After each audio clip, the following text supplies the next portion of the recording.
What's going on, guys, and welcome back to another episode of Career Mode. This is episode number 213, and we start today's episode off with a game away in Amsterdam at the Amsterdam Arena to take on Ajax.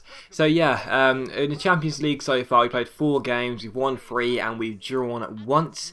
And of course, I said a couple episodes ago, I'm not sure that does mean we have qualified or not. All I know for certain is that we need just 1 point, which, to be honest, we should be able to do. So yeah, we took on Ajax, and yeah, I looked at their squad, and they've got some good players in there, no doubt about it. I mean, Blint's obviously a very good player, Fisher as well.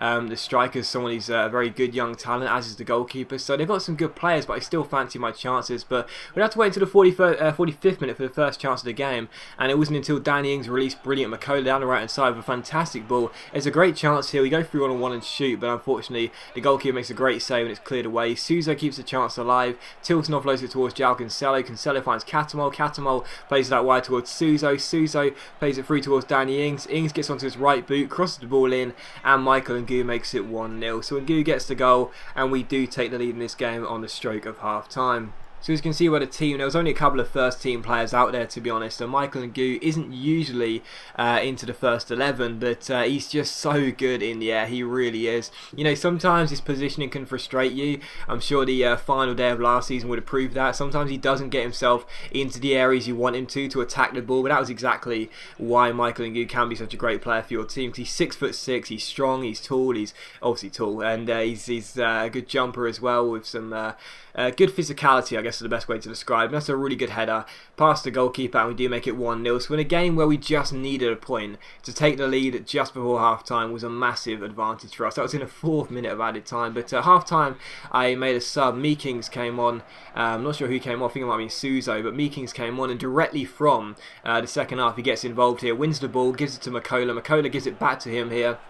It's the academy graduate with a fantastic chance. Ball rolls around the last defender and shoots, but the goalkeeper makes a great save, and it is still 1-0. So we almost scored directly since coming on, and from that as well we give the ball away. But Ajax also get the ball away, and again it's Meekings putting the pressure on here. And as he wins the ball with a great slide challenge, it falls to Lee Catamol, and Catamol puts it into the bottom corner. So Catamol, who's set to retire at the end of the year, captain in the side, makes a great finish there, and it's Ajax 0, Millwall 2. And again it was Meekings putting the pressure on there, the academy graduate, and it's Catamol who gets the goal. So bit of a interesting thing there. You know, someone who's just starting his career and someone who's just finishing it. Link up there, but still 2-0, and directly from kickoff Ajax give the ball away. McCullough wins it, plays it through towards Ngu, flicks on the ball. Danny Ings beats the last man here, chests it, half volleys it, but unfortunately the goalkeeper makes a great save. So still 2-0, but all the chances coming to us. Ajax weren't playing well, and 5 minutes later Michael Ngu scored our first goal, gets on the ball, tries to offload it, and eventually he does. He picks out Danny Ings. He's got the pace, no one's going to catch him,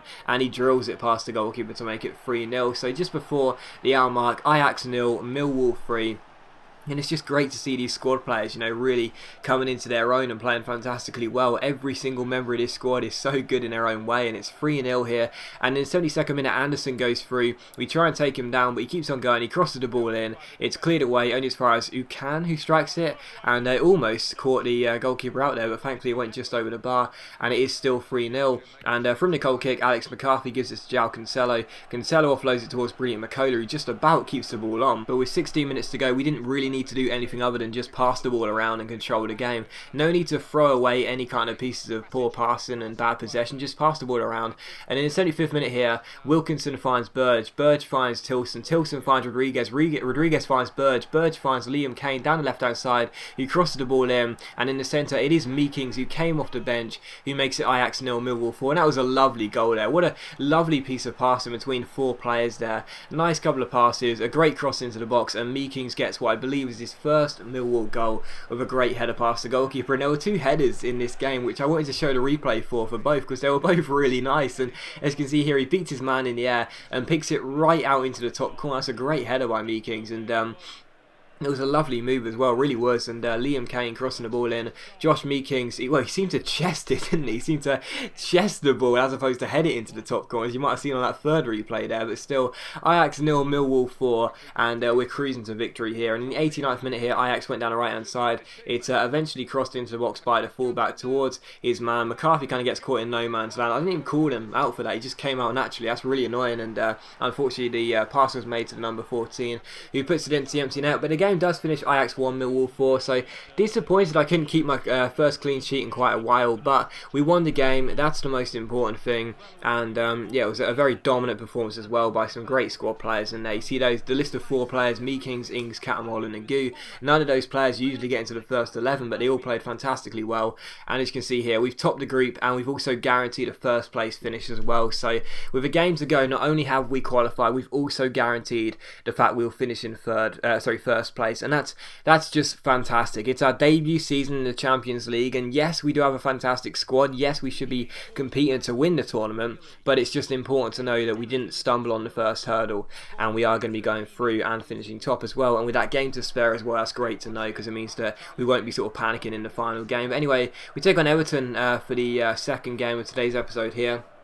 Away at Goodison Park, and of course Everton, I've said before, they never tend to do well on career mode, and I'm not entirely sure why that is, but we take them on here, and the first chance the game would fall here in the 23rd minute as Ravel Morrison gets taken down here. And I have to say, my heart was in my mouth, because I thought the referee was not only going to give Luke Shaw a red card but also give a penalty. Instead, he gave a free kick and Luke Shaw a booking, and as I watch this back here, now that is very close. I thought that was inside the area, but the referee said no, it was just outside. I thought we really got away with one there. I thought Shaw should have been sent off and Everton should have a penalty, but still, it's right on the line. It's a great chance for them regardless, as they have a free kick here. Eventually a shot is taken, it hits the top of the bar, it comes down. It's a real goal-mouth scramble, and eventually the ball is cleared off the line, not once but twice, and we just about managed to get the ball away. So seriously lucky there, a real scramble. But thankfully we get the ball away, and also we go on a break, and as Carrasco picks out Kelvin, it's a great chance for a 3-on-3. It's Kelvin, a Brazilian, down the right hand side, cuts onto his left foot, but unfortunately Akinfeev, the Russian goalkeeper, denies him, and the ball goes out for a throw in. So unfortunately, we couldn't make it 1-0 there on the counter, but a great chance there, but still 0-0. And as Chamberlain crosses this ball in, Ezekiel wins the header, but it goes just wide of Akinfeev's post. So a couple of great chances there for both sides, but unfortunately it was still scoreless. But a couple minutes later, Glenn Robinson wins the ball and finds Luke Shaw. Shaw finds Oxlade-Chamberlain. Chamberlain turns his man here and plays it back out wide towards Luke Shaw, who I thought was lucky to still be on the pitch. He ball rolls around Eden Nilsson here, our former right back, keeps on going down the left hand side, a great powerful run, picks out Oxlade-Chamberlain, and Oxlade-Chamberlain makes it 1-0. So what a signing this guy's been. He's been an absolutely fantastic buy for us. He's been fantastic in every single game we played, and he makes it 1-0. But how long would the lead last? Well, unfortunately not very long. So in the 42nd minute, Everton did get themselves an equalising goal. I think it was Castillo who got it. The cross was played in from the free kick, and the header was played across the face of goal, and eventually the number 19 heads it past Liali and makes it 1 apiece. So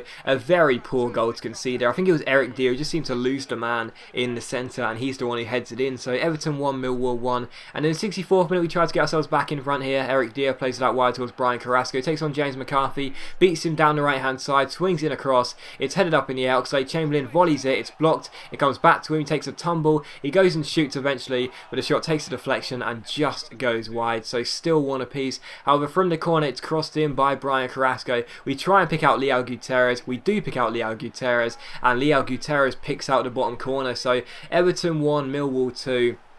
And it is Gutierrez who gets the goal. So you can always rely on Gutierrez from the corner to pop up, get his head to the ball and possibly score a goal. So we go back in front here, and it's our Brazilian captain who gets the goal. So very good finish there, and it's 2-1. And directly from kickoff, Everton try to respond. Castillo, the goal scorer, finds Ravel Morrison, but as Triggs intercepts and we go on the break, and again we get the ball away, but Jack Robinson, our former left back, gives the ball away himself. Kelvin Berber spins around his man, again he gives the ball away, again he wins it back. We still go, it's a great ball forward towards Oxlade-Chamberlain, good chance to make it 3-1, and he does. That's a lovely turn there, nice little stop, nice little fake shot, and a nice little finish by the Ox. He's been such an awesome signing, he really has. And yeah, it makes it Everton 1, Millwall 3, and there's no coming back from this for Everton. You know, they did well to get themselves back on level terms, but they weren't going to score another 2 goals. So Everton 1, Millwall 3. They almost made it 3-2 here, but this header was tipped wide of Liali, tipped wide by Liali, and it goes out for a corner. But it does finish Everton 1, Millwall 3. So we get the win.